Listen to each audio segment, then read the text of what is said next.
pretty cool back here.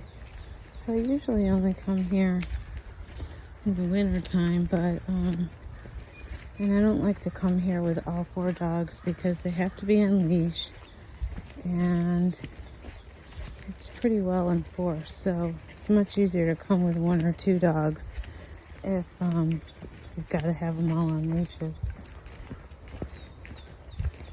And Max needed some special time, so we decided, he was acting kind of weird today, and Siri tries to hog all the attention, and Siri follows me wherever I go, and that's all nice, and I like that, but I think Max's nose gets a little bent out of joint. So I thought I would take Max for some little special time. Just him and I. Because he's my best friend, right, Max? You my best friend? Yeah, of course you are. My best bud.